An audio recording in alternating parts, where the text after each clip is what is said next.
You came for the pint, but you ended up in Scary Larry's house of horrors. Wrong turn, bitches.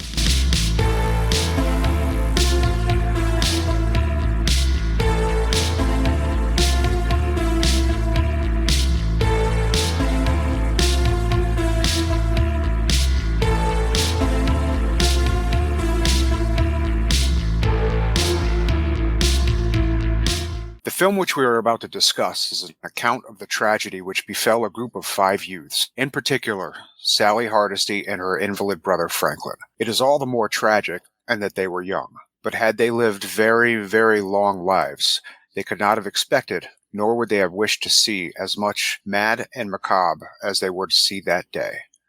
For them, an idyllic summer afternoon drive became a nightmare. The events of that day were to lead to the discovery of one of the most bizarre crimes in the annal of American history, the Texas Chainsaw Massacre.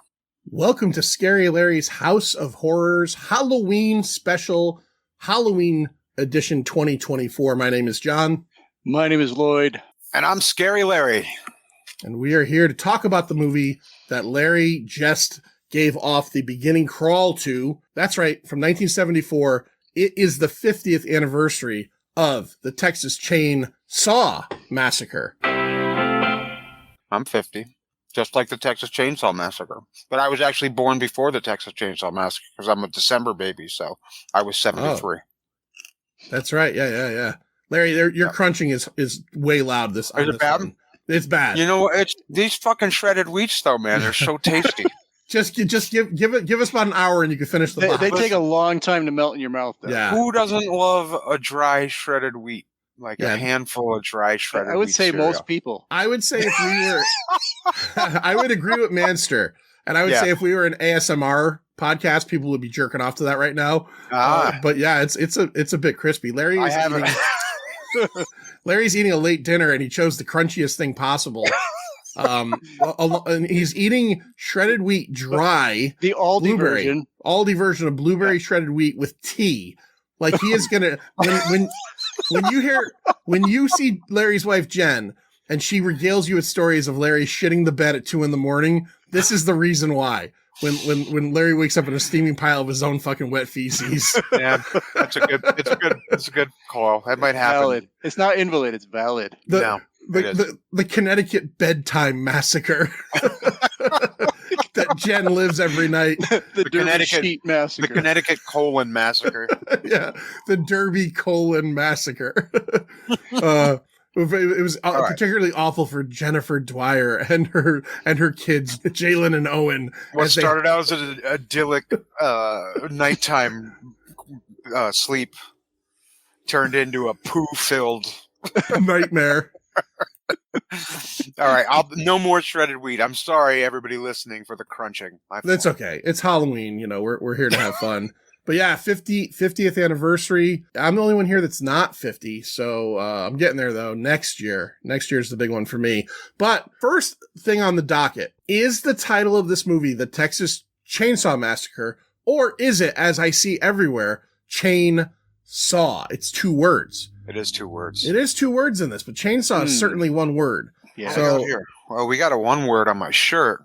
And a 1 word in a lot of the posters and stuff. A lot of posters. But on Wikipedia, on IMDb, and a few other places, it is the Texas Chainsaw Massacre. So it is. That's the title. It's we'll go with that. It's a two word title in Chainsaw. October 11th of 1974 is when this thing came out. Couple of working titles for you. October 11th. October 11th.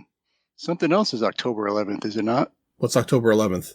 I think that's Larry's anniversary. Good call. Oh, is it? Oh, that's right, because we were going to record this, and he said no. He had to enjoy his anniversary dinner with Jen. Yep. So we know where we stand in that relationship. Yeah. But, you know, once the serial-based divorce happens, Lloyd, we'll have them all to ourselves. Yeah. Well, that's why we chose October 11th to get married, because it was the same date as the release of the Texas Chainsaw Massacre. No. Yeah. Jen would never allow that. Jen would not in a. I know Jen loves you deeply. I see her face at the cult classic stuff, and I understand I'm not looking at a woman that's dying to go see these movies that you're playing. Not a lot of them. No. Yeah. Killer Clowns, that's her favorite movie. She was super psyched for Killer Clowns from Outer Space. But what was the one? There was one that she was just so fucking baffled by. I think it was Chopping Mall. Yeah. Really? She was like, what the fuck? That's a fun one. I was gonna say, yeah. not Lady Terminator. I think that would put someone over. Like I don't me. think she was there for that. I don't Okay. think. I think she skipped out on Lady Terminator. A couple of possible titles they were going to use before they were actually given the Texas Chainsaw Massacre as a title from one of the studio people, one of the people. There's a lot of stuff going on with the money in this movie. We'll talk about that in a minute. Head Cheese was the original title they were going to go with, and at one point Leatherface was another title. Now, I read this in one place only, so I don't know if I could back this up as this being an actual possible title. Saturn in Retrograde was a title. Yeah. And that's a whole discussion point in the van at the beginning of the movie. So it's actually kind of a cool title. It wouldn't have worked for this, but it makes sense when you know, like, the conversation about astrology that happens in the van. Well, they got the title right. They certainly did. They certainly did. Austin, Texas's own Tobe Hooper directed and co-wrote this film. Later on, he directed the 1979 Salem's Lot miniseries, The Funhouse, which we did here a couple years ago, and the 1986 remake of Invaders from Mars. A couple things that inspired him to write this. One of them, which is probably the most famous thing you hear about, is he was at a hardware store around Christmas time, and he wanted to get out and get away from the crowd. And there was a display of chainsaws, and he said he had a fantasy about grabbing the chainsaw and just cutting his way out of this crowd. That's one thing, but two other things are a couple of serial killers, obviously, Wisconsin's own Ed Gein, and another guy named Elmer Henley, and all of the graphic news coverage that was being pushed upon on their crimes. And, you know, news was really becoming, Vietnam War was happening around this time. So, and then the one other thing that I did not know about him was on August 1st of 1966, Mr. Hooper was a student at the University of Texas, Austin, when a certain Charles Whitman started shooting the place up. One of his professors pushed him back into a classroom as the shooting started. So I didn't know that. Yeah, he was there for that. So he had a lot of dark stuff going on. He co-wrote it with a guy named Kim Henkel, who wrote Eaten Alive, and then a film we did here over on the Pint Insider a while ago. He wrote and directed Texas Chainsaw Massacre: The Next Generation with Renee Zellweger and Matthew McConaughey. Now, these two guys formed Vortex Incorporated. Henkel was the president. Hooper was the vice president. They sold 50% of the film to a friend's company for $60,000 to get this thing made. There are no solid budget numbers for this movie. It is rumored to be between $93,000 and $300,000. Most people land on $140,000 being the correct number. It ended up making $30 million domestically. So I'm assuming at one point this had to be the most profitable independent movie ever at one point, maybe up until the point where Blair Witch took it over. Or Halloween. Or Halloween, yeah. The crew and the cast deferred a large part of their salary until Vortex Incorporated was able to find a distributor. So what they did was they offered them a profit point sharing plan. But what they did not tell the cast and crew of this film, which there was about 20 people total, is that they sold that 50% off to that other guy, and that their profit points would be lower by doing that. So there was a lot of bad blood in this movie, and it took a long time for people to get paid. So when they did sell another 19% of Vortex, they lowered the profits again. And then after tons of different dealings, only $8,100 was left to split between the 20 cast and crew. I don't know how much of that is from the $30 million or from initial, like what the movie made initially, but essentially everybody had a very bad taste in their mouth from working with Tobe Hooper and Kim Henkel for a little bit. Tobe Hooper wanted an R rating, and his thing was there's not a lot of gore in this movie. There's really not a lot of gore in this movie, but the MPAA kept giving it an X and then an R after like a bunch of cuts. So they finally got their R. This movie was released in Britain for a year and then banned in Britain. And part of the reason it was banned in Britain is in Britain, you can't have the word chainsaw in a movie title. So eventually in 1998, the British Film Board of Censorship allowed it to be played back in Britain again. But at different times in its history, this movie was banned for long periods of time in Australia, Finland, France, and Singapore. Wow. Banned all over the place. Like, I was gonna say you can't have the word chainsaw, but you can have chain and saw. maybe that's what they did. Maybe that's what they did there. Yeah. Okay, a couple more things before we let Lloyd take over with the cast. Filmed between July 15th of 1973 and August 14th of 1973. If you're curious, the gas station is in Bastrop, Texas on Highway 304. The farmhouse was, remember I said was, in Round Rock, Texas. It was physically moved to Kingsland, Texas. This is all in the Austin area of Texas, I believe. The cemetery was in Leander, Texas. The 18-wheeler scene with Black Maria was in San Marcos, Texas. If you go to hooperskingsland.com, you will find a website for a restaurant. This restaurant is the fucking house. I've watched, I knew that they moved it. I did not know it was made into a restaurant. I watched several videos, several of these like YouTubers that go and visit places like this. It is creepy because it's very nice. It's in a very nice part of town. You know, it looks very cool and it's painted all white and bright colors. But like, there's one bit where they show the hallway leading to Leatherface's door that he slams. It's still there. It looks much nicer. And it's obviously, you know, not like a metal door. There's no door there anymore. Right. It's but not filled with antlers and skulls. No, but it's clearly that hallway. You can go upstairs and eat in Grandpa's room, which now has tables all over the place. So it was originally called Grand Central Cafe, and it had a train theme for many years. And about 2 years ago, it was sold during the pandemic, 2 or 3 years ago, to a family. And they renamed it Hooper's after Toby Hooper. And this is you could go on, you could look at their menu. I don't think I could eat there.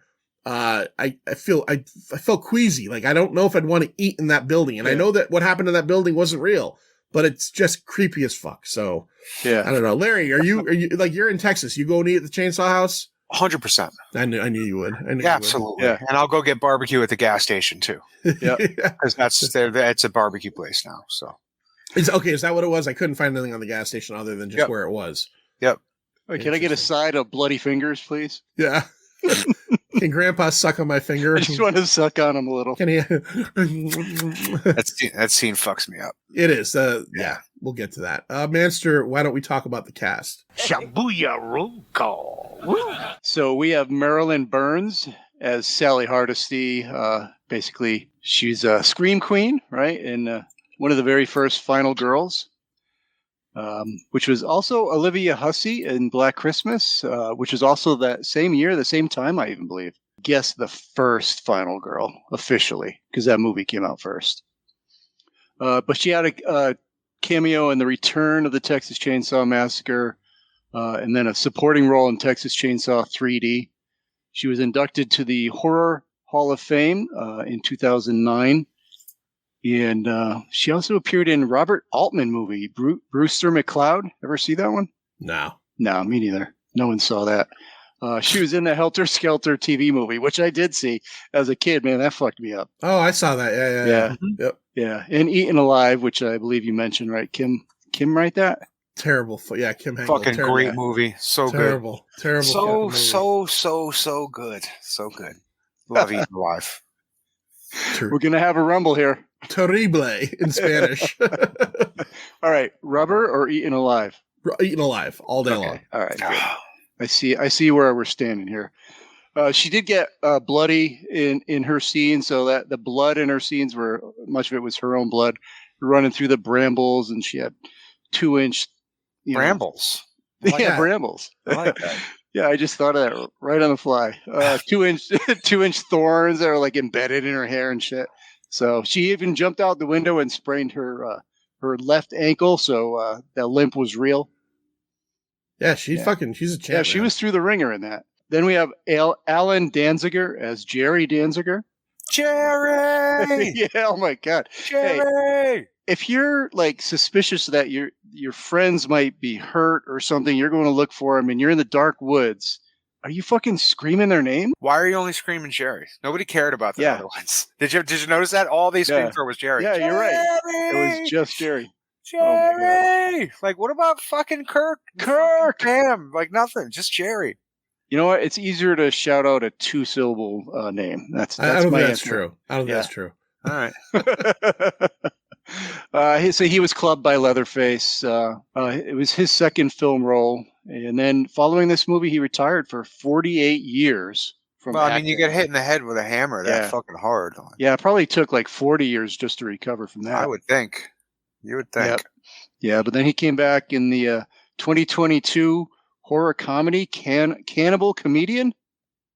Sure, you Ever did. see that? Sure, yeah. Yeah, sure. I was executive producer. I watched that the same night I watched Brewster McCloud. I watched Brewster's Millions recently. Yeah. Same thing. But. Then you have Paul A. Partain as Franklin Hardesty. He served in the U.S. Navy during Vietnam before returning to pursue acting in Texas. And all in a wheelchair, too. Yeah, for sure. Fucking impressive. And after his acting career, he became regional sales manager for Zenith. Nice. If any of you, I certainly had a Zenith console TV. I think everybody did. Up. Yeah, sure. Big company back then. They still around? I don't think you see any Zenith TVs anymore. I don't think so. Let's see. He was in Race with the Devil, Lovin' Molly, also a little in Texas Chainsaw Massacre, The Next Generation featuring Jean-Luc Picard. Jean-Luc Picard is in that? The Next Generation. Oh, I get you. I get you. Got it. William Vale as Kirk. He was the first one to get killed in this movie, if you don't know who Kirk was. Yeah, and then after his acting career, he became a set director, a very successful set director in the industry. Worked on Poltergeist, Mausoleum, Glitch, ! I bet you he worked on Poltergeist because him and Tobe Hooper were friends since Hooper directed Poltergeist. Yep. John, you oddly left that out in your list of Hooper directed movies at the beginning. Because you think it's... I saw Poltergeist. It's Steven Spielberg. Yeah. Matter of fact, it was just on TV last night. I watched a bit of it. Yeah, it's Spielberg. Yeah. Watch that. You moved the cemetery, but you left the bodies. Edwin Neal as a hitchhiker. He was in Future Kill, JFK, believe it or not, and did a lot of voice acting as well. Then you have Jim Sydow as the cook. He was in Red Alert and Chainsaw 2. Yeah. Gunnar Hansen as Leatherface, also in Hollywood Chainsaw Hookers. Oh, not related, but and then also in Chainsaw 3D. John Dugan as the grandfather, and John LaRoquette as the narrator, which Larry did so fine a job at.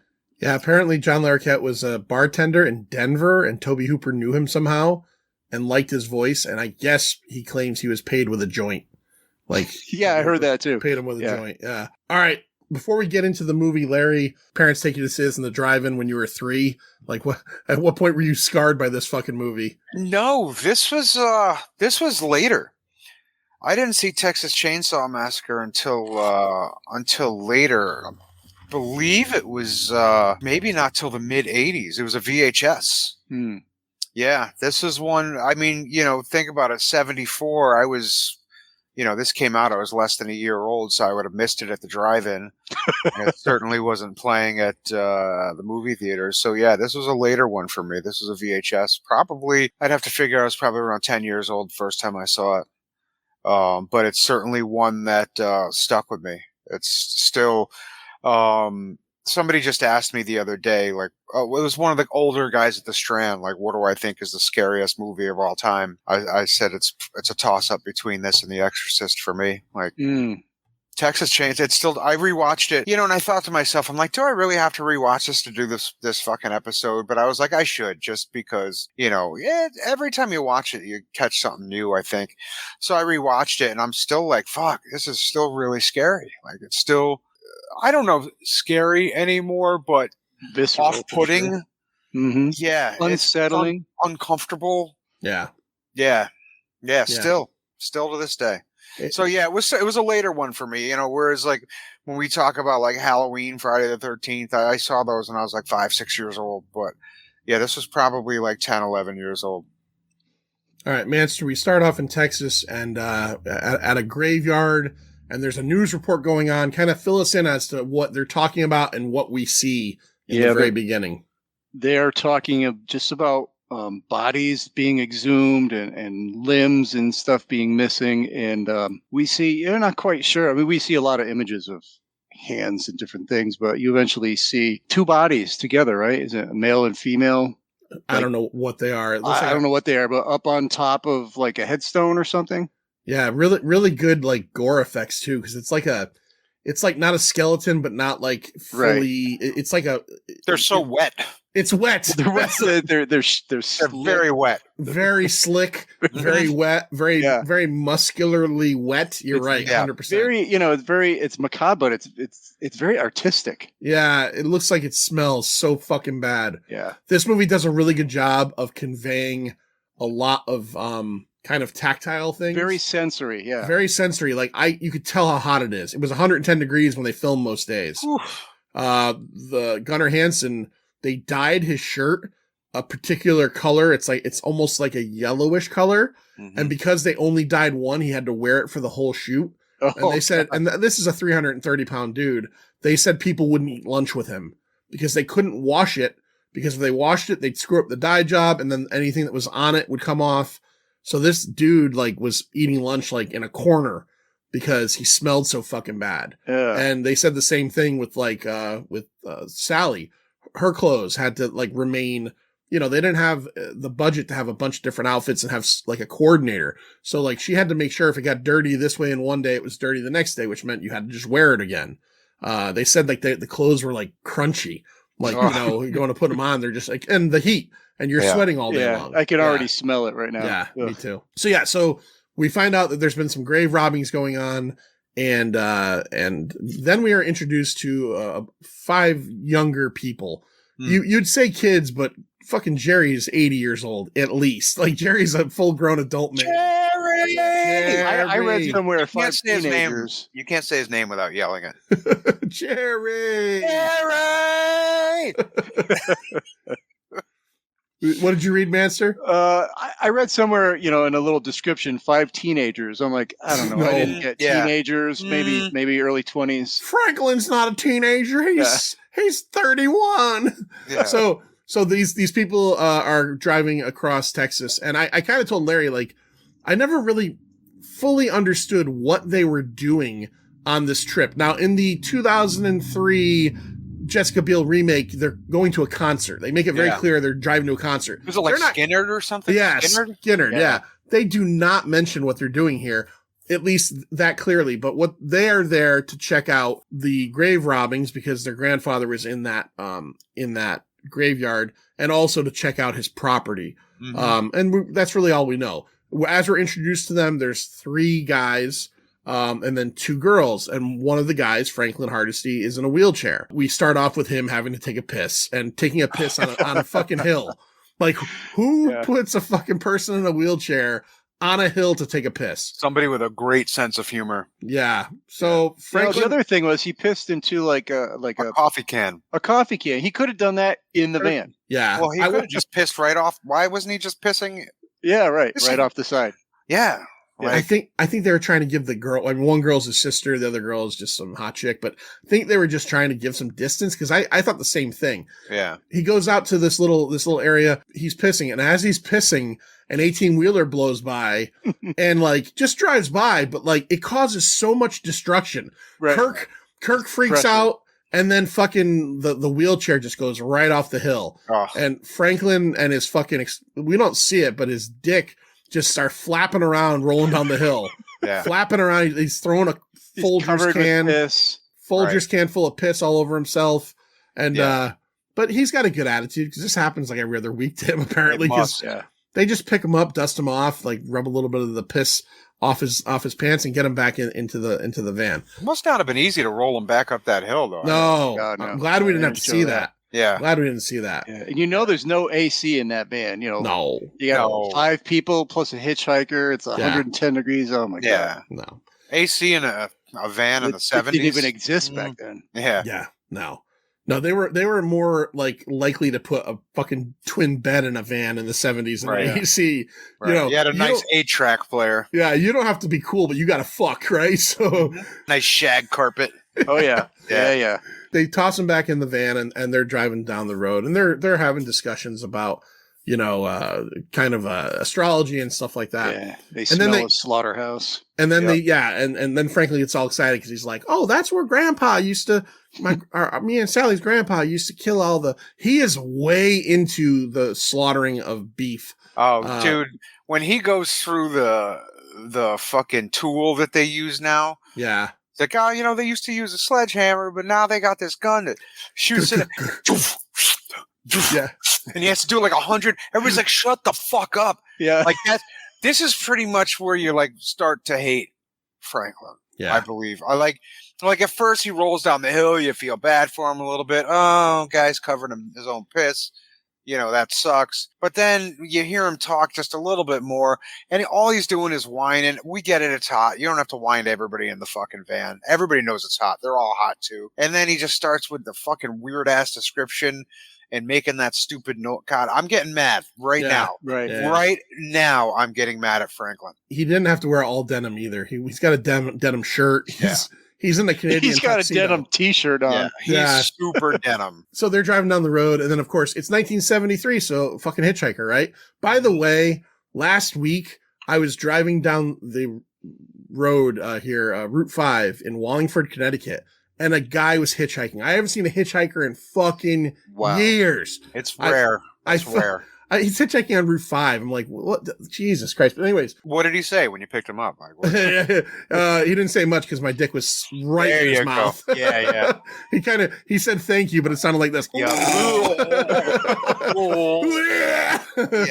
Yeah.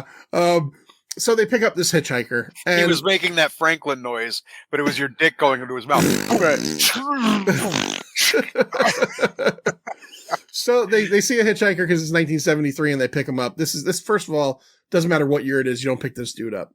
Manster, how would you describe this dude? Like at best? Like, oh my God. Like at best, he's like Sebastian Bach, like after a fucking 5-day concert. Yeah. This guy's a crackhead before crack came out.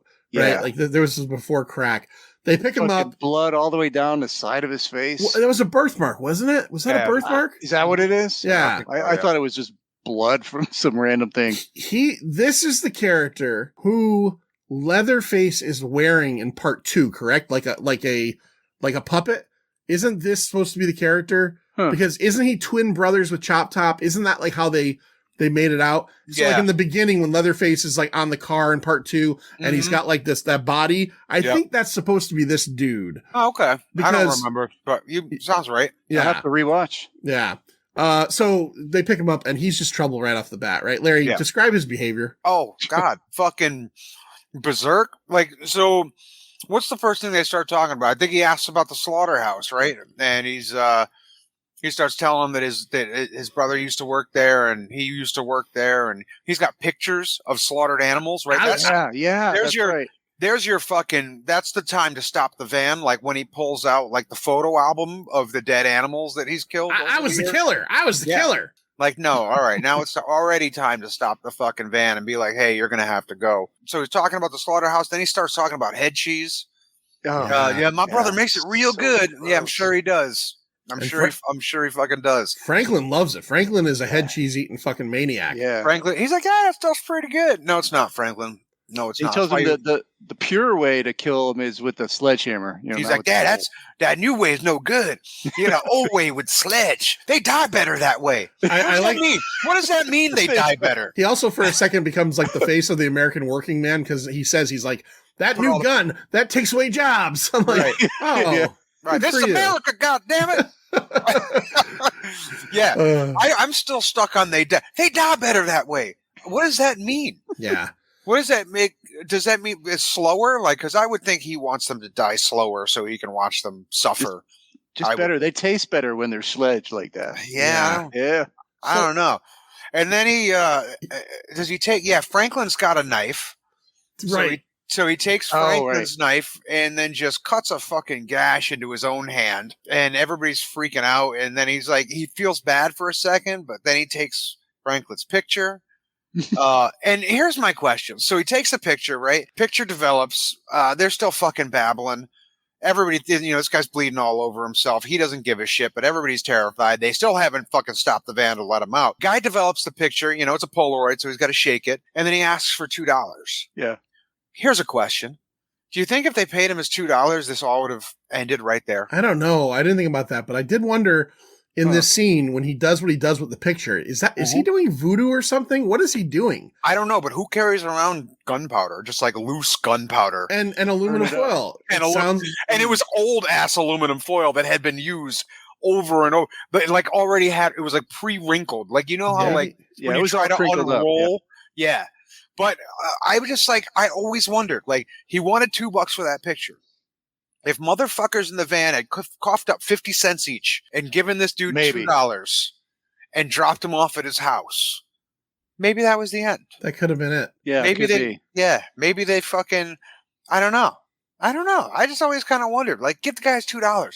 This guy's obviously a fucking lunatic. He just cut his fucking hand off. He asked for $2. Give him $2. Right. Make send him on his happy fucking and then way. get him out. Yep. Send him on his fucking way. He hands the knife back to Franklin. Yeah. So at this point, he doesn't seem to pose a threat, although he does have a straight razor in his boot. Yeah, I got this knife. But he puts It's a good knife. And then, so they're trying to get him out, and then he grabs Franklin by the hand, and he cuts Franklin with the straight edge into his forearm, and then they like open the door and kick him out. But then, like, they don't drive right away. They just inch along with him, so he can kick the side of the van, and then he rubs his bloody hand on. Stop the van to get him out? Yeah. That's what I'm saying. You should just let it run in and just push him out. Yeah, I would not have stopped. I would have just opened that fucking door. We would have all fucking launched him out. They're way too kind. No, super kind. So they end up getting away from him. So do you think he was marking up the van so I feel like he was. So the cook would see? Maybe, yeah. He probably knew they were going to stop at the gas station up the road, which is, the cook's fucking joint. I feel like there's not enough synergy between the cook and him to work together like that, but maybe that's kind of their thing, right? Like if you see something with blood on it, this is who I picked. I guess so. Because I don't even know if anybody's been picked in this, because essentially what ends up happening to them is entirely their fault. Yeah, like every bit. We're getting there. Every single decision in this movie is a bad choice. I mean, we can go there right now. Let's go there right now. Don't go in people's houses. Yes, 100%. You fucking idiot. It's like when somebody, listen, all right, fucking, this might be a hot take. When somebody gets bit by a shark, I'm sorry, God bless you, sorry for your foot or your life, whatever you lose. You're in the shark's house. Right. You made a choice to go in the water. That's a shark's house. You come into my house, there's going to be a fucking problem. Right. All right. There's going to be a problem. It's probably going to end up with one of us dead. Yeah, right. So you go into a shark's house. You got bit by the shark. You went in his fucking house. You stumbled into a fucking serial killer family's house. Yeah. Maybe they shouldn't be killers, but also maybe you shouldn't be in their fucking house. I was trying to determine a situation where I would, like, if I was with Larry or Lloyd and one of you kind of went missing, I'm trying to think. Larry! I'm trying to think of a situation, even without cell phones being an option, as to where instead of just going, okay, he's gone, let's go get the authorities to look, that I walk into somebody's house. Right. And I'd knock on somebody's door. I would too. But which Jerry did it first. Right, but then he walks in. Because it was one of those, it's the fucking classic trope where you knock and the door opens under the pressure of you knocking, but you still don't walk in. I'm telling you right now. If I was Kirk and Pam, right, they were together.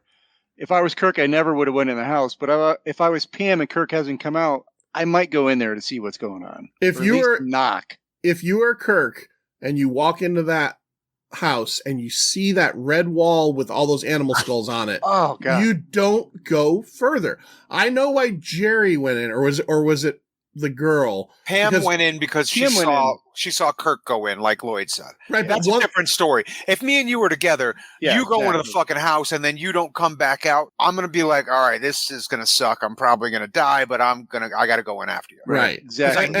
I know you went in there and you did not come back. And Jerry heard something, right? I think it's Leatherface like making noises, right? Because he goes in. Okay, so we'll get right back to that. So we go back a little bit. They stop at the gas station. Yep. Where they meet up with now I'm wondering, is this a missing member of the family, that other like redheaded guy washing the windshield? The guy washing the windshield, or is he just like a part-time employee that happens to work for the Chainsaw Massacre family? I feel like he's an employee. Works for a guy who's cooking human feet at the gas station. So they go in and they get some barbecue, and Franklin fucking... Is that human? It's got to be human, right? Franklin is really good. Franklin is chomping on a thumb or something for half of this movie. There's a lot of sausage in this movie. There is a lot of sausage. Yeah. And I don't mean like dudes. Like there's just a lot of sausages. No. Like, even the dinner scene later, like when fucking Marilyn Burns wakes up, just sausages everywhere. Her plate is a nightmare of sausage. And I like sausage, but her plate is a cornucopia nightmare of sausage. Got, like, all some different links, colors, some patties. Yeah. Like, that's rectum right there. Like, oh my God. So much sausage. This is awful. So they go into this place. They meet the cook, who we're going to find out. Well, they're trying to get gas. It's a gas station. He's like, we're out of gas. So they go First he warns them, don't fuck around on other people's property. Mm-hmm. He warns them. He tells them. You're right. And they're like, oh, well, it's my daddy's place. It's like, oh, okay, but still, you shouldn't. Which leads me to another point. Another thing I've always thought about, right? So that's their father's place, right? Franklin knows where the swimming hole is. You know, there's a path between two sheds, and you go down the thing, there it is. But right from there, they can see the Sawyer house. Right. So you're telling me that they grew up next door to a bunch of fucking killers and never knew? Yeah. They never knew there was a guy running around with a chainsaw fucking cutting people up, and this hitchhiker with the... Yeah, because you don't really get the feeling that the Sawyers moved in like 2 years ago. Yeah, no. The house had a lived-in look. Leatherface was like, we just closed on it last week. Yeah. It's something I kind of always wondered. So this was your dad's place. You grew up there because you're talking about, you remember the wallpaper when you were a kid and fucking zebras and whatever. You guys didn't know that, like, you could throw a rock and hit these fucking killers, like, that, you know? Well, we knew they cut down a lot of trees. Yeah. Yeah. I don't know. That's about it. Plot hole, but whatever. Manster, so while they're checking out their father's house, you know, Franklin's starting to get irritated because everybody's having grab ass and fun times, and he can't climb stairs because he's a fucking quadriplegic. So he'll barely get through the porch door. How do you feel about his? I know how Larry feels about this. How do you feel about Franklin's adult raspberry attack?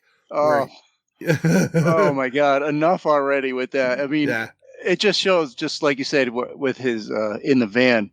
He just doesn't stop. You know, he gets something in his head and he's just got to get it out. And, you know, even if it takes 5 minutes of raspberries. It's going to be a good time, Franklin. You should come. It's going to be fun, Franklin. Come on. You're going to fall down a hill while pissing. He is just so fucking aggravating. I fucking hate this. Yeah, it was at least like 2 or 3 straight minutes of that. Yeah, he's pretty brutal. Like. So the kids, by the way, by that I mean 29-year-old people, decide that they want to go swimming. So they ask Franklin, as Larry mentioned, they want to go swimming, right? So it's hot. Well, Lloyd, it is 120 degrees. All right, I get that. But, they go down and they find out that the old swimming hole's dried up. And then they see don't they see like cars and stuff and well, he hears the generator. Here's the generator. Yeah. So they decide, okay, we're gonna go ask for help gas. over at this gas at this. Yeah, he's gonna harder. He's gonna leave him his guitar. Yes, I'll leave him my guitar and then I'll come back later with my T-shirt or something. So this is where they head over. Kirk and Pam. You know, he's like, I'm gonna go and check it out. So she sits on a porch swing. He walks up to the screen door. He looks in, and you could see. You don't see the horrors that we end up seeing, but you see weird things. Like he sees definitely things that are a little out of place. Like there's a little bone, fucking wind chimes and shit. Like I don't know. I'm not going to hang here, but he decides crates of chickens hanging from the ceiling. Yeah, where he looks in, he sees straight down the hallway is this red wall with all these like animal skulls on it, leading to a room of some sort. So he walks down. And as he walks down and gets close to it, all of a sudden, Ed Too Tall Jones, but a white version, wearing a leather fucking yellow apron, a crazy mask, and holding a fucking a sledgehammer, and it's a great sound effect because it's just thump, Thump. like he just hits him on the head. Kirk goes down and his body is just fucking flailing. Go ahead, Master. And I want to say something about this that I really appreciate is it's not a jump scare. I mean, sure, No. he appears out of nowhere, but jump scares are accompanied with always some kind of loud screeching or some kind of sound that makes you jump. Nothing like that. He just appears and sledges him. It's startling. And It's not a it's jump perfect. scare. It's startling. Right. So yeah, he's flapping around like a fucking fish, and then Leatherface, this is Leatherface, grabs him, pulls him into the side. Like he's And- nothing, too. Like he's nothing. He just lifts him like butter. Yeah. And then in what I think is one of the most iconic fucking horror scenes of all time, Yeah. grabs this fucking Yeah. door and just slams it, and it's this like reflective metal door. By the way, if you ever go to the to the archive in Bridgeport, they have a door painted like this scene. Mhm. I fucking love that door. I think it's incredible. But yeah, Larry, is this like, this is me talking, right? Like a guy that does a podcast where we happen to talk about a lot of horror movies. I watch a lot of horror movies, but you are the horror guy. Is this like one of the most iconic imagery moments in horror history? Yeah, oh yeah. And it's funny that you say that because Texas Chainsaw has several of the most iconic scenes. Like, and one is that door slamming, definitely. Another is what's her face getting hung on the hook. Oh yeah.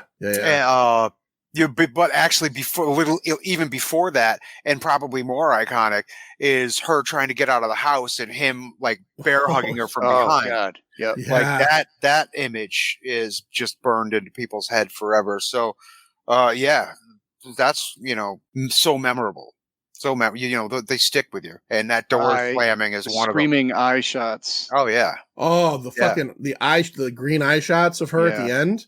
Yeah. I've seen, I don't know who did the art, but I know like one of the recent 4Ks, somebody in the last couple of years, maybe it was through Mondo, did a version of a 4K cover with the eye. And then in the reflection, I think you might see Leatherface or something. It's incredible. For me, going all the way back to the beginning, I remember the first time I actually finally got to see Texas Chainsaw Massacre in a theater. It was probably only maybe 20 years ago. So early 2000s. Sitting in a dark theater with that opening of the camera flashes with that noise. And just, first you see the fingernails and then you see like teeth like pulled back. And it's like, how fucking unsettling a beginning is this? And it's just like terrifying. Absolutely terrifying. It's one thing to see it at home and watch it at home, but sitting in a theater and seeing that huge on the screen with the surround sound was fucking startling. Yeah, I only saw it once on the big screen when you showed it. And I've never seen it other than VHS or, on my TV. Such an awesome night. So now she decides to walk in because she's screaming for Kirk, and Kirk isn't coming out. And what exactly Larry just mentioned kind of happens. She walks in and she trips into a room. Master, just describe the horrors of this room. If you're a chicken, this room is the worst thing ever. First of all, it's covered with chicken feathers, like all over the floor, probably like 10 inches deep of chicken feathers. Bone furniture everywhere. Macabre things just all over the wall, little tchotchkes made of bone and skulls and things tied together, mini skulls. I can't not think of fucking Jim Carrey and Ace Ventura 2. My, what a lovely room of death. Yeah, and then the squawking chicken. At first you don't even know what it is, but it's at least I didn't at first until I saw the chicken. I'm like, oh, that's what it is. Why not? Jesus. You don't have boxes full of live chickens in your house hanging from the fucking ceiling? Great effect too. Yeah. And she just doesn't know what the fuck to do. Like I'm watching like, just get up and get the fuck out. But she's just like looking at everything like, oh, like the Bride of Frankenstein when she's just born. Leatherface fucking comes upstairs because he hears her fucking around. Right. And chases her outside, and she gets all of 2 steps outside the front door. She's on the porch and he just drags her back in. Yep. He fucking drags her, carries her into the fucking kitchen and just hangs her on a fucking meat hook. Yeah. And you see them in the background at first. What a beautiful, because, people who I don't want to say who don't know, but people always think of the Texas Chainsaw Massacre as such a gory film, right? You see the meat hook, and you see him lift her up and put her. There's no insertion of said meat hook. There's no, fucking view of the meat hook into her back. It's just Hooper shows the meat hook and then shows Gunner pick this lady up and just fucking put her down on something. And it's just implying that she's hung on a meat hook. You don't show it. You don't have to show it. It's proof positive that there doesn't have to be everything shown in a film to make it terrifying. Yeah, I mean, all these scares, there's no real gore, like you said. No. Everything is just off screen. Like, you can't actually see it. There's no blood when he gets to Franklin. It's going in his gut. Yeah. There's no blood splattering or anything. The only gore you see is the hitchhiker cutting himself and the hitchhiker cutting Franklin with a straight razor. Right. You see Sally, I think, get hit with the hammer once or she's twice. got a little bit. She's got a big divot in her head. Yeah. But Right. you only see it for a half a second. Yeah, Right. and I don't even think you see the impact. Right. What Leatherface does to himself towards the end, that's really about it. Like, there's not much. Yeah. The cook beating her with a broom. Yeah. He loves it too. Yeah, that was in my Oh, notes. I'm like, dude, if you when he's poking at her, he's like, calm down, everything's gonna be okay. And he's smiling and fucking poking her with the fucking broomstick while he's driving. Like, what a twisted fuck, man. Yeah. Yeah, This whole if family. you can get knocked out cold with a broomstick, With like a a broomstick. rickety old broomstick, you're not Yeah. even trying. Like one of those ones that smell like cinnamon Yeah. that they sell at like a country store. pine cone scent. Yeah. So all right. So that was what's her name? Is it That Pam? was Sally. Sally. No, not Oh. Sally. Pam was the one in the chicken Pam was room. the one. So Pam got fucking hung on the hook, right? And then we're back to. I was hung on a hook. My grandmother hung me on a hook Hung me on once, a hook Johnny. once. Yeah, Leatherface hung me on a hook once. once.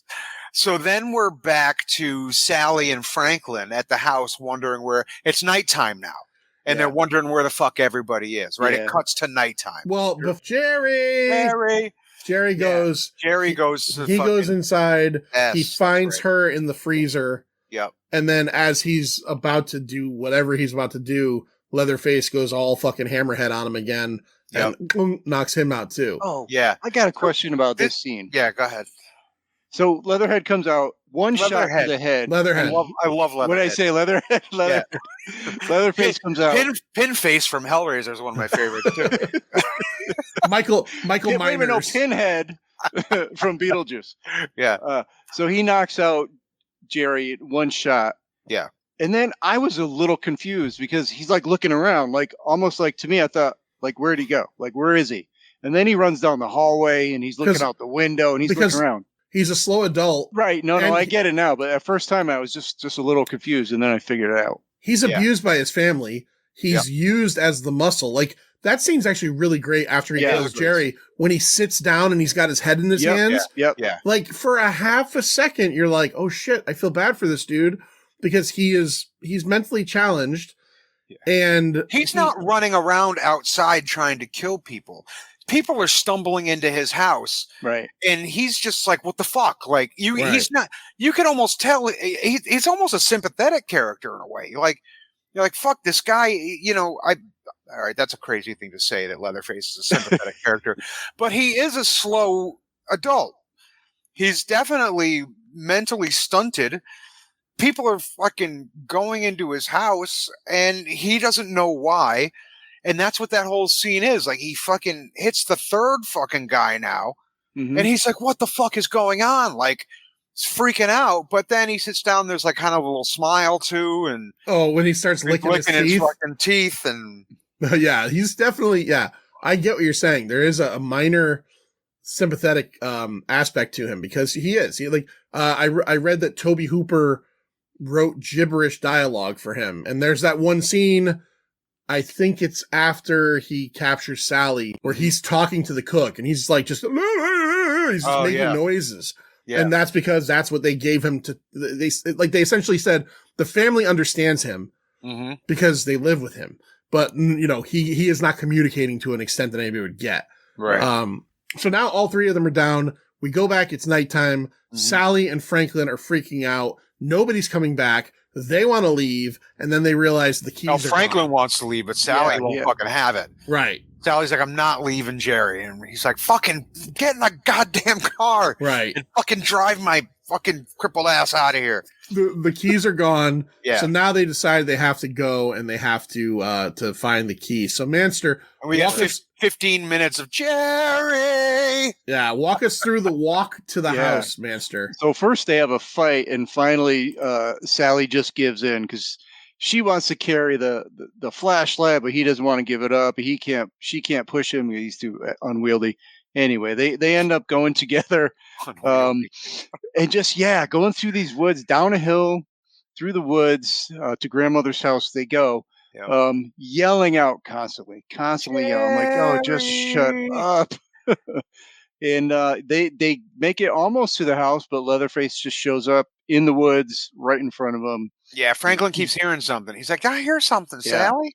Sally, I hear something. And again, gets him right in the gut. You know, God, never few good have I shots. been so excited to see a fucking invalid get chainsaw. Yeah, I hear that. And also, great trivia moment. The only person to die by chainsaw in this movie Yeah, right. is Franklin. And again, is this a jump scare? I don't feel like it is No. really. I feel like it's another like startling moment, which You know I know he's there. What else would Franklin be hearing? He hears it. right. Yeah. But he just kind of pops up out of nowhere, and then he just goes fucking hamburgers on Franklin with the chainsaw in the chair, and Sally just stands there screaming, catching all of Franklin's blood all over her until she finally decides to run. I think this is a funny note from Hooper and the production, is that at 330 pounds, 6 foot fucking 10, whatever Gunnar Hansen was, she could not run faster than him. So even though he is not catching up to her, they said they had to keep on editing it and having him fall back to the point where the scene where he stops and he's just cutting up like brambles, as Lloyd would call them. It was because they were trying to give her a break from running and him a break from catching up to her. Because she could not, and this is a skinny young girl, but Right. he was a fucking locomotive apparently. But so this scene just builds on all of this terror, like just getting chased through the fucking woods to the point where she ends up going to a house first, but she doesn't. No, the realize- gas station. Does she go to the gas station first or the house first, then the gas station? Maybe jumps she out. does I think maybe she does go to. She like bangs on a door. Like She ends up inside the house. right, she goes in the house and She goes in and that's sees where she Grandpa. jumps up. That's right. She goes in, she's Grandpa and Grandma, who's been dead for 744 years. Yeah. Yeah. Right, and she starts freaking out, and then she tries to go back downstairs. And Leatherface saws his own fucking door in half. Look what your goddamn brother did to the door. like a jigsaw puzzle. Oh yeah, I was like, wouldn't it just be easier just to cut around the doorknob? Or wait a minute, fucking just use a door handle. Yeah, something Yeah. like It wasn't locked. give it a kick. Like you're 300 pounds, bro. Just fucking Look what your goddamn spastic mongoloid brother did to the door. yeah. So you're right. So then she tries to run back downstairs. He gets in the house, finally chases her back up. Then she jumps through the fucking window and runs. That's when she runs to the gas station. Yeah. This chick is a professional window jumper by the end of this movie. Right. She goes through it. So she gets to the gas station. She finally gets in. The cook brings her in with open arms, going to help her out. But like, as he's like telling her to calm down, he's going to help her. I don't know why she even remotely believes him, because she's telling him there's this guy with a chainsaw chasing me, 300 pounds, giant dude, and he has the door wide open, Yes. right? And then he's like, I'm going to go get my truck and I'll back up. And then he comes in with a burlap sack. Yeah. and Did you notice the door when it shut? It was an upside down door, and it made the upside down cross symbol on it. No, I didn't see that. Do you know how most doors have the big panel on the bottom and the little panel on top, right? Yeah. Yeah. This one was turned upside down. So it Wow. was a nice little effect I noticed. Cool. She also looks over to the side and sees all kind of human sausage hanging. Yeah, now I was watching this trying to pay attention. Can we determine by looking at that it's human right now, I right? couldn't. Okay, because I was looking for a hand or some shit, because I'm like thinking to myself, this is a open store to the public. Like they probably don't want to have like the foot look like a foot. But so yeah, he puts a burlap sack over her. He wraps her up with the rope, and then he just starts bashing her with the cinnamon flavored fucking corn broom. Yeah, I told you to shut up, bitch. And he's just like hitting her. Like, it's going to be all right. So he takes her into the truck and drives her back to the house. On the way back to the house, While she's on the floor, he's like, I hope it's not too uncomfortable down there. Meanwhile, he's still poking her yeah, with the fucking broken broom handle. Yeah, and he's got that goofy smile, too. big Yeah. Cheshire cat grin on his face as he's Oh, driving. dude, and dude, one of my favorite parts, as he's driving up the fucking long drive to his house, and the hitchhiker's just fucking flailing around on the road with like a fucking, he's got like a dead raccoon or some shit. I don't know if he's bringing it home for dinner. And he's like, you dumb son of a bitch. Yeah. Just jumps out of the car and fucking like he's going to beat on him. Like that's when he tells him, you almost got caught down at the graveyard.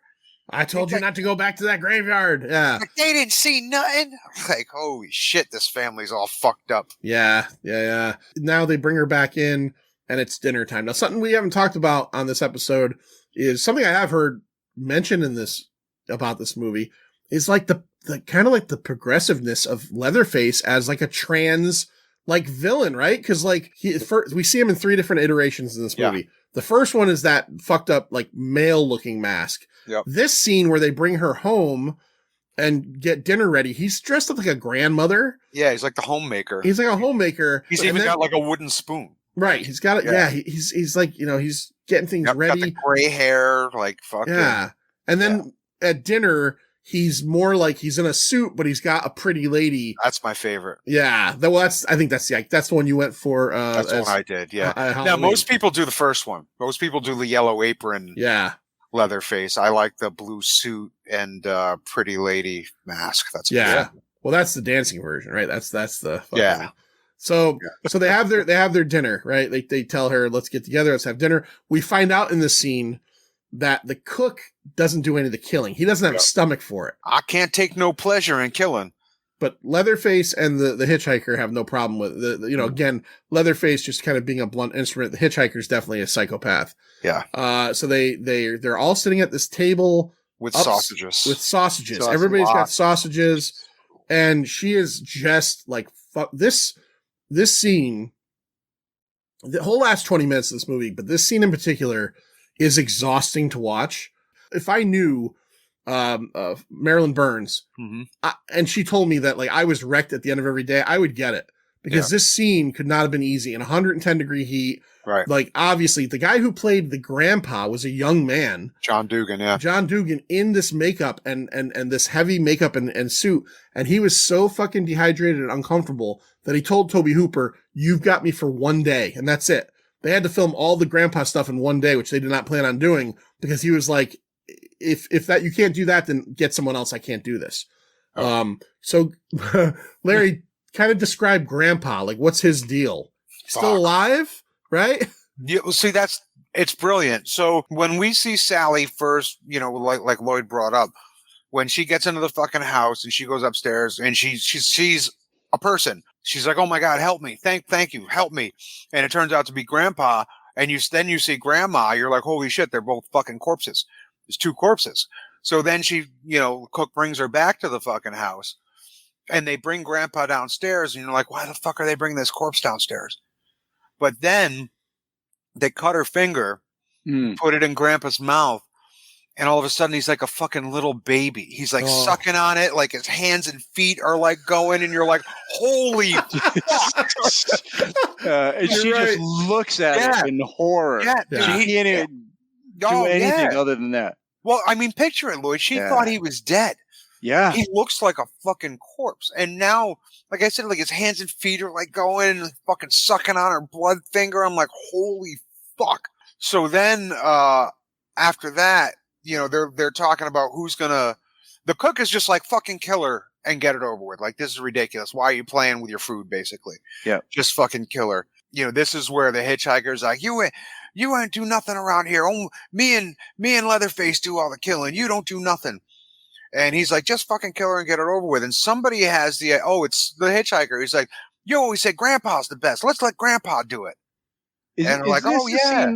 Where she's screaming and then they're all mocking her screaming during that. It's during that, which reminded me of Tusk. So I'm thinking Tusk. Yeah, right. Took it from this because there's a scene with Michael Parks and Justin Long. Yeah, at that point she's still tied to the chair. But when they decide that they're going to let Grandpa kill her because Grandpa's the best killer ever, Oh, it won't hurt a bit. Don't worry. Yep, the cook even tells her it's not going to hurt a bit. Never takes Grandpa more than one lick. He's the best killer. She actually has like a really pathetic moment too, where she's like, "I will do anything," And I'll do anything. Yeah, and you know I what will she suck your means. dick. Yeah, it's like Jesus Christ, man. I get it. She's in this position that she's in is just like untenable. That's what this movie does really fucking well. Yeah, Is just make you think, wow, the worst day possibly ever. You would probably never recover from this. Like this makes Laurie Strode's like one night on Halloween 1978 look like nothing. Yeah, comparatively. But yeah, so they're gonna let Grandpa do it. They drag over this big silver fucking bucket, push her head over, and Grandpa, who has the muscle structure of a fucking infant, they give him probably a 20-pound sledge, and he just keeps dropping it. Well, first they cut her loose.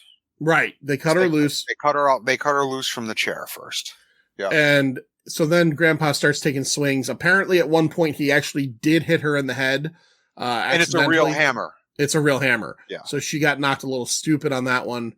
But Manster, she finally, after like maybe the third or fourth try, she does get a good crack in the skull, but she gets away. She does. Yeah. And she jumps through another window, right? Yeah, they keep putting it in his hand, and he's not even really swinging it. Leatherface is like closing his hand around it and kind of throwing Grandpa's hand at this point.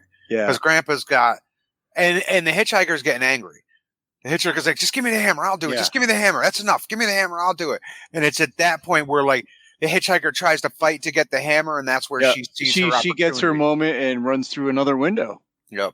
She runs down their driveway. Yep. And it's like daytime. Like you're thinking this whole thing is happening at night. And when she gets outside, it's daytime. Well, you got to wonder how long she was out cold, how long they were there. But yeah, so she's running down the driveway. The hitchhiker's chasing her, but he's again playing with his food. He's just kind of like cutting her back to shreds, but like dovetailing behind her. He's not like grabbing her. And then you hear the fucking chainsaw and Leatherface comes out and starts running down. Yep. They get out into the middle of the road. Larry, what ends up happening with the hitchhiker and good old Black Maria?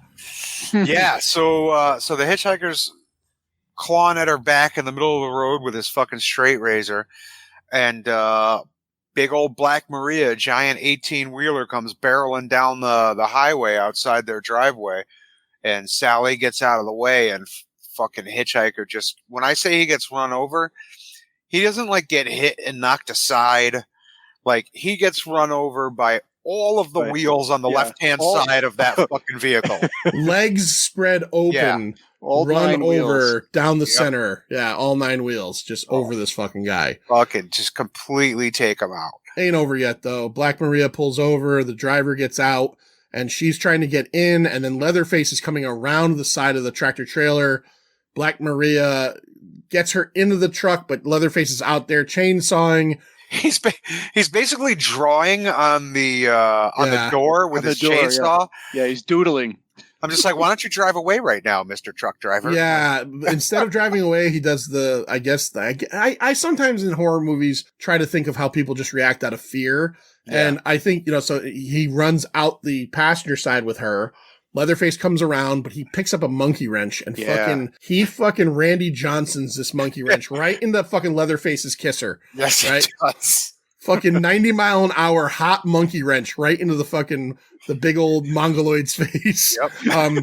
He's shaking it off, and they kind of run away from him. Leatherface with his own. Well, yeah, he falls. And is that where he falls? Yeah, he falls and drops the chainsaw on his own leg. Yeah, and he's screaming. Yeah. Chainsaw starts digging into his leg. I'm sure he's got other chainsaw injuries. Oh, yeah, probably that can't be the first. He can't have all of his fingers, but right. So we don't really see it. I think the truck driver just runs away. So Sally jumps into the fucking. There's a pickup truck. Yeah. Sally jumps into the pickup truck, takes off. But I've always, because that's the last we see of the driver of the Black Maria. Like, what happened? Yeah. Did he run home? Where did he run to? Yeah, he definitely runs. He gets away, as far as I could tell. For a few minutes. Larry, this is like This is very particularly, this is a comic book waiting to happen. You should write this.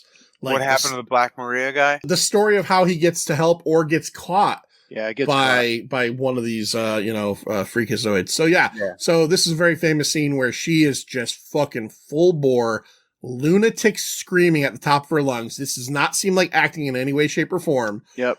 As the pickup truck is pulling away, Leatherface is coming after her, swinging the chainsaw, but the pickup truck gets away, and we see as she is just like fucking like what's the word, hysterical. Yep. At like you see him becoming smaller in the background, right? And as she gets away and she's like freaking out. But then we go back, Larry, and like I don't know, in 1973, I don't know if I would have expected this. What is Leatherface doing? He's doing the dance, baby. Yeah, baby. He's doing the dance. Fucking doing it. Don't know why. Don't know how he's doing it on that leg. He just got chainsawed in the thigh. But he's doing the dance. Went deep. He's doing a dance. And I got to say something about this movie that I always notice and always love is just this kind of starkness is how it ends. It's the chainsaw noise, him twirling around, and then it just cuts out and then goes to the credits. It's like it's not like a fade out or anything. It's just a sudden, the noise stops, right? Yep. The Texas Chainsaw Massacre, celebrating 50 years. We don't talk box office on these episodes, but we do talk our favorite kill. I've killed women and children. Killed just about everything that walks or crawled at one time or another. All right, I'll go first on this one. I gotta go with the Kirk hammer to the head. It is fucking ultra memorable. It's just like, there's no score to this movie, right? The only noises you hear are the noises that kind of happen in the movie, right? There's nothing playing throughout the whole thing. So like just the sound of the door slamming, the sound of, like Leatherface, like, I guess like when you hear, when Kirk walks to that door, you hear him come upstairs or something. You hear like shuffling. It's just all very visceral. And then just that thud.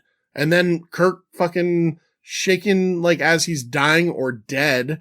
Yeah. And then, as we mentioned, Leatherface. His legs were shaking quite a bit. Yep. Just grabs him like a baby, throws him into something we don't know, and then slams that door. I think it's awesome. Master, what do you got? It's a good kill. Really good. Well, there's really only, two kills? Really? 3, actually. So my favorite kill, the hitchhiker being run over by Black Maria.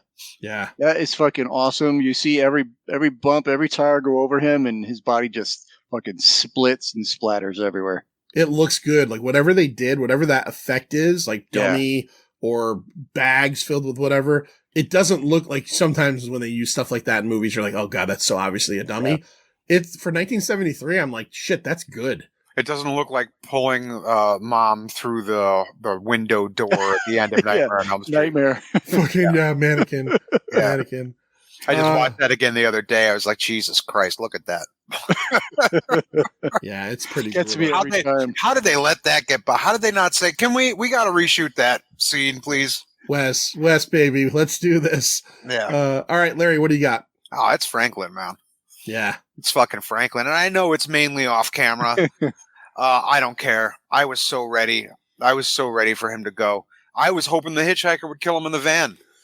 It's like just fucking, please get rid of this dude right now. Please, I've had enough. That would have taken away a lot of raspberries, a lot of Jerry's. Jerry! Fuck off, Franklin. Yeah. Yeah. Hey, you know what? I don't know if Pam was technically killed because she was still moving the last time we saw her. Oh, she's dead. Everyone killed in the movie was a man. No, Pam's dead. Pam was. Yeah, but she wasn't killed. She was still alive the last time we saw her. If she dies from her injuries, it's a kill. Like it's not like natural causes. But we didn't see the actual death. All right. Well, none of us picked it anyway. So, all right, let's rate this fucking thing. That's what I'm talking about. Larry, as always, this is our Halloween special. Scary Larry's House of Horrors. We always have to rate it on a scale that you pick. What do you want to do this time? Raspberries. I knew it. I fucking knew it was coming. All right. So 0 to 5. 0 being the worst thing ever, 5 being the best thing ever. Quarter and half scale optional. I'm going to go first in this one. Larry always goes last in these episodes. This is top-notch horror. This is disturbing. I saw this way too young. Now, I know Larry was very used to seeing stuff like this early. My parents weren't necessarily cool with that. Me and a couple friends rented this from our video in Middletown, Connecticut. I was probably 12 or 11, too young to see this. I still remember the VHS cover was a blue cover with like a drawing of Leatherface holding a chainsaw on it. If I could find that cover, I'm going to post it along with this episode. I think that's the Wizard. Okay. I definitely could picture it in my head right now, but we watched it and I remember, see, here's the difference. I watched it the other night on my Blu-ray on my 4K TV. It still has that low budget quality to it, but it kind of loses that snuff film flavor it had on VHS where it was like ruddier looking. This is actually a really well shot and kind of really good looking movie. As Lloyd mentioned before, there's those shots of her very green eye that on Blu-ray, I don't have the 4K, are fucking incredible. And this movie just looks really good, but it is disturbing. It is like Larry has kind of mentioned before in the past, the only thing that scares him is like home invasion stuff, kind of like freaky family shit, like serial killer and Americana stuff scares the fuck out of me. When it's done right. It obviously has influenced many, many, many things from its time 50 years ago. Just the other night, Larry had his double feature of the Rob Zombie films, House of a Thousand Corpses and The Devil's Rejects, which are both heavily influenced by this film, killer family, kind of like crazy person house thing. Some incredible moments, as we mentioned, some great kills. Sally Hardesty, as played by Marilyn Burns, clearly one of the best final girls ever because she does not give up. And she might be like number one on people I believe are afraid in a film, like all time, like absolutely all time. So that being said, no, Larry, I see what you sent me. That is not the one. Okay. But that is the pose, but that is not the cover. I will find it. It was navy blue. I remember it being navy blue. Video treasures. Look for video treasures. Yeah, I'm gonna find it. But that being said, on a scale of raspberries, this movie, I watch it every year pretty much. It still disturbs me. It still feels icky watching this. This is a 5. I gave The Exorcist a 5 when we did that here, over on the Pint Insider for Scary Larry's House of Horror Classics. And I think one year after another, 73 and 74, probably the two best horror movies ever came out, like one after another. This is an incredible movie. I cannot tell you enough that you should check it out. And as a bonus, it's like 85 minutes. It's short as fuck. Like this movie gets right to the point and gets right out. So don't worry about, like I make the joke. Everybody's going on right now about like Terrifier 3, 2 hours. Come on.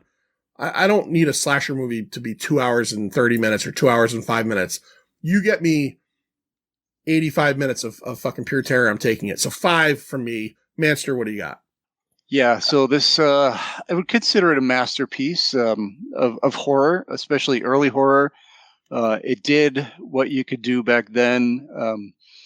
Much better, I think, than what they do now. It's more subdued, but most of its horror is just through atmospheric, and suggestion of what they're doing. Not suggestion so much, but you're just not seeing the gore. I mean, there's really not much gore in this.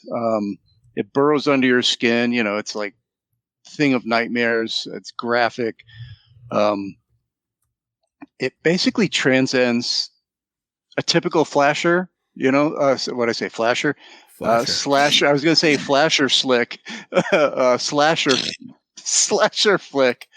It even, like you said, the character of Leatherface, he's not like the Terrifier or any of these other like goofy ass villains. He's semi-sympathetic, because he's in a situation, he's got a dark family and it's just what he was born into. So I don't know. It just makes you think of things. It's not just horror for the sake of horror. It's a cult classic for a reason. It has changed horror movies forever. I think it pretty much inspired a whole genre of horror movies. And like you said, it's still disturbing even today, 50 years later. I read one little thing that Roger Ebert said. I just want to say it. Texas Chainsaw Massacre belongs in select company with Night of the Living Dead and Last House on the Left of films that are really a lot better than the genre requires. I think that's pretty well said. I will give it. Boy, I'm a little remiss to give it a 5, but I'm going to say 4.75. Fair, very fair. Larry, I just sent that to the private chat. If you want to take a look, that is the cover that I rented. Oh, okay. Yeah, I remember that one too. Yeah, that's what I remember seeing on the shelf. That with the face behind and whatever that was. All right, the man of the hour, the Tower of Power. It's Scary Larry's House of Horrors. What do you give it, my friend? I mean, it's no surprise. Texas Chainsaw Massacre is one of my favorite movies. I don't know anybody who it's not in their top 5 of horror films, and if it's not in their top 5, then they're probably just being silly.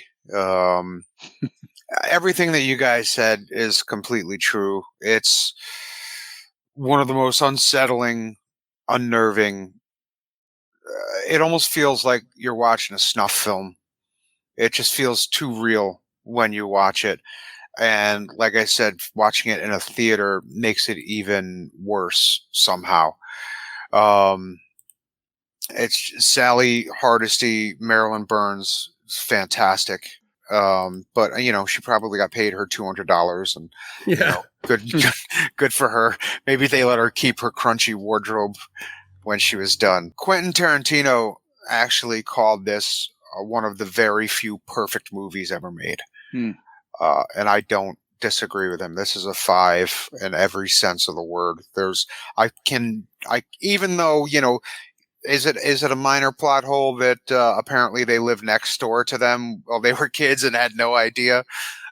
Maybe, but does it matter in the grand scheme of things? Not at all. This is a perfect movie. It's, like I said at the beginning of the episode, top 2 scariest movies of all time for me, which is subjective.